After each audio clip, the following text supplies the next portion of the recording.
ఒక స్థాయికి వచ్చిన వ్యక్తులు మంచి పేరు కోసం పనిచేస్తారు, ఇమేజ్ కోసం పనిచేస్తారు, ప్రజలు వీళ్ళని మెచ్చుకోవాలని పనిచేస్తారు. దానికి కొలమానం ఈరోజు ఎంత డబ్బులుందని మార్కెట్ క్యాప్ వచ్చింది. దాని పేరు మనం చూసినప్పుడు కృష్ణారెడ్డి గారు ఈ రోజు ₹1,00,000 కోట్ల మార్కెట్ క్యాప్ వచ్చింది. అది గౌరవం. అదే మాదిరిగా గ్రీన్ కో అధినేత అనిల్ మరి సంపాదించాడు, అది గౌరవం.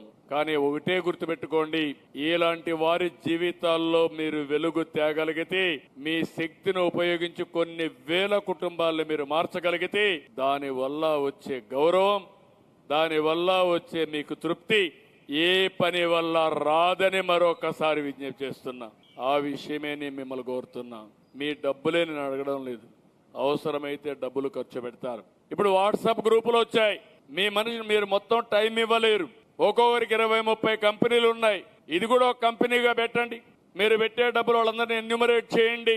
ఒక కంపెనీ లాభ నష్టాలు ఏ విధంగా చేయాలో మీరు స్ట్రాటజీస్ వర్కౌట్ చేస్తున్నారు. Marketing strategy, HR strategy, finance అన్ని కూడా, ప్రాఫిట్ లాస్ అన్ని కూడా. వీళ్ళ జీవితాల్లో మార్పు రావాలంటే ఏం చేయగలుగుతారో వర్కౌట్ చేయండి. ప్రతి ఒక్క కుటుంబానికి ఒక యాక్షన్ ప్లాన్ తయారు చేద్దాం. ఏఐ ఉంది, ఏఐ ద్వారా వాళ్ళ ఆస్తులు అవన్నీ చూసి ఒక విజన్ డాక్యుమెంట్ తయారు చేద్దాం.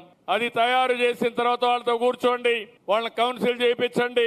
ఏం చేస్తే బాగుంటుందో మీరు చేసి, వాళ్ళకి ఏ ఆలోచన వచ్చినా ఆ ఆలోచన మంచి ఆలోచన కాదా అని మీరు కూడా సలహాలు ఇస్తే, ఆ సలహా వాళ్ళ జీవితాలను మారుస్తుంది. ఈ రోజు ఒక్క విషయం గుర్తుపెట్టుకోవాలి, మన పిల్లల్ని, మన తెలుగు జాతిని తెలివైన జాతిగా మనం తయారు చేస్తే ఆటోమేటిక్ డబ్బులు వస్తాయి, వాళ్ళు సంపాదిస్తారు.